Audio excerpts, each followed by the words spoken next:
శ్రీ విఘ్నేశాయ నమః, శ్రీ గురుభ్యో నమః, మహాసరస్వతి అయి నమః. నమస్కారం అండి, ఎలా ఉన్నారు? ఈరోజు వివాహాలు కాక ఇటు అమ్మాయిలు కానీ అబ్బాయిలు కానీ చాలా బాధపడుతున్నారు. 35-37 సంవత్సరాలు వచ్చిన అమ్మాయిలకు అబ్బాయిలకు వివాహాలు కావట్లేదు. దానికి తోడు మంచి మంచి సంబంధాలు వచ్చినా కానీ ఒక జాతకాల పిచ్చిలో పడిపోతున్నారు. నిజమండి, జాతకం అన్నది అవసరమే. అది ఎంత మేరకు అవసరము, ఎలా అవసరము, మీరు అడిగే సమస్యలకు చెప్పే జ్యోతిష్యుడు కరెక్ట్గా ఉన్నాడా లేదా కూడా అవసరం. ప్రతి దానికి సాఫ్ట్వేర్ పైన కూడా ఆధారపడి చెక్ చేస్తున్నారు. కానీ కాదండి, జాతకుడిని వివాహం ఎవరైతే చేసుకుంటారో వారు సరైన జ్యోతిష్యుని దగ్గరికి వెళ్ళేది ఉంటే కరెక్ట్గా చెప్తారు. భయాలకు గురి చేయరు. ఇలా చేస్తే చచ్చిపోతారు, ఈ నక్షత్రం చేసుకుంటే చచ్చిపోతారు, లేదా ఇది చేసుకుంటే నీకు చాలా కష్టమవుతుంది. తప్పండి అది. ప్రతి దానికి పరిష్కారం ఉంది. కొంతమంది కుజదోషాలు ఉంటాయి. కుజదోషం ఉన్నంత మాత్రాన అతనికి ఏదో జరుగుతుందనే భయభ్రాంతులు గురి చేయవలసిన అవసరం లేదు. క్షుణ్ణంగా పరిశీలించాలి. ఆ యొక్క రాశిని నవాంశాన్ని పరిశీలించి చేస్తే ఖచ్చితంగా అవుతుంది. కొన్ని వరుగుల విషయాలకు వస్తాయి. ఈ వరుగులు కలుస్తలేవు, మార్కులు కలుస్తలేవు. నిజంగా అండి, ఇది చాలా విచిత్రంగా ఉంది. అన్య మతస్థులకు వివాహాలు అయిపోతున్నాయి అందరికీ. కానీ మనకే ఈ జ్యోతిష్యం మీద అవగాహన లేక వివాహాలు కాక 37-38 దాకా వెళ్ళిపోతున్నారు. చాలా బాధాకరమైన విషయం. అన్నీ ఉండి, ఉద్యోగం ఉండి, ఆర్థిక విషయాలు సరిగా ఉండి అబ్బాయి అమ్మాయిని చూసుకున్నాక కూడా వెళ్ళట్లేదు. మధ్యలోనే జాతకాలు వాట్సాప్లో చూసుకోవడం, అయ్యగారి దగ్గరికి వెళ్తే అతను చెప్పడం, ఇది కుదరది, ఇది కుదురుతుంది. కానీ పూర్వకాలంలో అలా ఉండేది కాదు. ఒక జ్యోతిష్యుని దగ్గరికి వెళ్తే అతని జాతకాన్ని పరిశీలించి వరుగులు కలవకుండా, మార్కులు రాకుండా ఆ అమ్మాయి పేరు మార్చి వివాహం చేసేవాడు. 100 ఏళ్ళు కాపురం చేశారండి. 100 ఏళ్ళు కాపురం చేశారు. వారికి తెలియదా? వారి జ్ఞానవంతులు కాదా? నా అనుభవంలో ఈ 60 సంవత్సరాల వయసులో నేను వయసులో ఉన్నప్పుడు మా గురువుగారు ఎంతోమందికి పేర్లు మార్చి వివాహాలు చేశాడు. అద్భుతంగా జరిగిందండి. అందరూ హ్యాపీగా ఉన్నారు, ఎవ్వరు విడిపోలేదు. అన్ని జాతకాలను పరిశీలించి జ్యోతిష్కుడు చెప్పిన మాటలు విని వివాహం చేసుకుంటే డైవర్స్ అయ్యాయి. మరి ఆ జాతకుడు ఆ జ్యోతిషుడు ఎంతవరకు చూశాడు, ఏం చూశాడు? అలాగని జ్యోతిష్యం నమ్మకం లేదని నేను అనను. అది ఏ పద్ధతిలో చూడాలి, ఎంత మేరకు చూడాలి. కేవలం మార్కులు, గుణములు, లేదా అక్కడ ఉండబడే రాశుల యొక్క వరుగులు ఇవి కలవట్లేదని కాదు. జాతకములో ఇద్దరి కుండల్ని వేసుకొని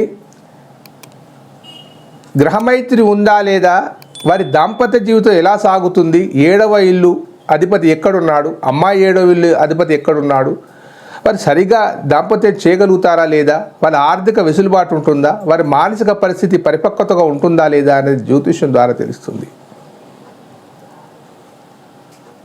చిరంజీవి లక్ష్మీ సౌభాగ్యవతి అని పేరు పూర్తిగా రాసేసి అమ్మాయి పేరు మార్చి వివాహం చేస్తే ఏమి కాదని శాస్త్రమే చెప్తుంది. అంత పూర్తిగా గుడ్డిగా జ్యోతిష్యమే జీవితంగా పెట్టుకొని దాంతో ఏదో లక్షలు సంపాదిస్తామని జీవితాలు తారుమారైతాయని అనుకోవడం తప్పు. జ్యోతిష్యం ఉంది, దాన్ని చూసే పద్ధతిలో కలిగిన వాళ్ళు ఉండాలి. ఆ పద్ధతి తెలిసిన వారి దగ్గరికి వెళ్ళాలి. ఏదో 4 బొట్లు పెట్టగానే, 2 మాలలు వేయగానే, ఓ గుళ్ళో పని చేయగానే వాడు జ్యోతిష్యం నేను అనను. దాని మీద అవగాహన ఉండాలి, దాని మీద చదువుకొని ఉండాలి, వివిధ గ్రంథాల గురించి తెలుసుకొని ఉండాలి. అప్పుడు కానీ అతను చెప్పగలడు. ఏమీ ఆశించకుండా చెప్పగలిగేవాడు కావాలి. ప్రతి దానికి భయభ్రాంతులు చేసేసి రావుకేతుల దోషాలు ఉన్నాయి, కుజ దోషాలు ఉన్నాయి, ఇది అయింది, అదే అయింది, ఈ అమ్మాయిని చేసుకుంటే మీ అమ్మ చనిపోతుంది, ఈ అబ్బాయిని చేసుకుంటే మీ నాన్న చచ్చిపోతాడు, ఇతనికి గండాలు ఉన్నాయి. తప్పు. ప్రతి దానికి సొల్యూషన్ ఉంది. నక్షత్ర దోషాలతో వివాహాలు కాకుంటే దానికి పరిహారాలు ఉన్నాయి. ప్రతి నక్షత్రానికి పరిహారాలు ఉన్నాయి. భగవంతుని కంటే గొప్పవాడండి జ్యోతిష్యుడు కాదు. కాబట్టి జాతక విశ్లేషణ చేసే జ్యోతిష్యుడు సరైన అవగాహనగా ఉండాలి, భక్తి శ్రద్ధలతో చెయ్యాలి, ఒకటికి 2 సార్లు చూడాలి. ఇలా వెళ్ళగానే ఒక అట్టముక్క తీసేసుకొని చదివేసి ఆ వరుగులు కలవట్లేవు అవట్లేదండి, ఏమిటది? నవాంశ చూసావా, 7వ స్థానాన్ని గమనించావా, ఇవన్నీ లేదు. ఇకపోతే జాతకంలలో కొన్ని వివాహాలు జరగట్లే అంటే కొన్ని కారణాలు ఉంటాయి, నేను కాదనను. పితృదోషాలే కానీ, లేదా 7వ ఇంటిలో అధిపతి సరిగా లేకపోవడం కానీ, దశానాథుడు సరిగా లేకపోవడం కానీ, గోచార రీత్యా కానీ కొంత ఆగవచ్చును. కానీ ఏళ్ళైతే కాదు కదా. ఏ గ్రహమైనా, గురుగ్రహం ఈ సంవత్సరం సరిపోతలేదంటే నెక్స్ట్ ఇయర్ సరిపోతుంది ఖచ్చితంగా. 2, 5, 7, 9, 11 స్థానాలలో గురువు 2 సంవత్సరానికి ఒకసారి మారుతూ ఉంటాడు కాబట్టి గురుబలం ఉన్నట్టే. ఈ సంవత్సరం కాకుండా వచ్చే సంవత్సరం అవుతుంది ఖచ్చితంగా గురుబలం వల్ల. మరి గురుబలం ఉన్నా కానీ వివాహాలు కాకపోతే ఎలా? నీ దశ వల్లన్నా కావాలి. లేదు అక్కడ ఏదైనా దోషం ఉంది, ఆ దోషాన్ని సరి చేసుకోవాలి. ఓ పూజో పునస్కారము, ఓ మంత్రమో తంత్రమో, ఓ దేవాలయ దర్శనము చేసుకోవాలి. కానీ లేదు, అమ్మాయి ఫోటో రాగానే అబ్బాయి ఫోటో రాగానే 150 వంకలు పెట్టడం, దాన్ని జాతకం దగ్గర తీసుకుపోవడం, లేదా నా అవసరం లేదనుకొని వీళ్ళే సాఫ్ట్వేర్లో టైప్ చేసుకోవడం కాదు. అలా కాదు, జాతకాన్ని సరిగా పరిశీలించే జ్యోతిష్యుని కలవాలి. జీవితాలను వృధా చేసుకోకూడదు. వయసు పోతే మళ్ళీ రాదు. వాళ్ళ కుటుంబ నేపథ్యాన్ని గమనించాలి, వారి మంచివారా తెలుసుకోవాలి. కట్న కానకలపైన మోజు పెట్టుకోకూడదు. నీ జీవిత భాగస్వామి నీ తోడుగా జీవితాంతం కలిసి వచ్చే స్త్రీమూర్తి వస్తుందని భావించాలి. ఆ ఇంటికి లక్ష్మీదేవత వస్తుందని భావించాలి. ఆ తల్లి మీ ఇంట్లో జీవనానికి వస్తుందని గమనించాలి. నీ సంతానాభివృద్ధికి వస్తుందని గమనించాలి. నీకు సుఖ సంతోషాలు కలిసి వస్తుందని గమనించాలి. అప్పుడు కానీ జరుగుతాయి. బిల్డింగ్లను చూసి, కార్లను చూసి, లక్షలను చూసి వివాహాలు చేసుకుంటే అవి నిలబడవు, అవి కరిగిపోతాయి, వీరి జీవితం తరిగిపోతుంది.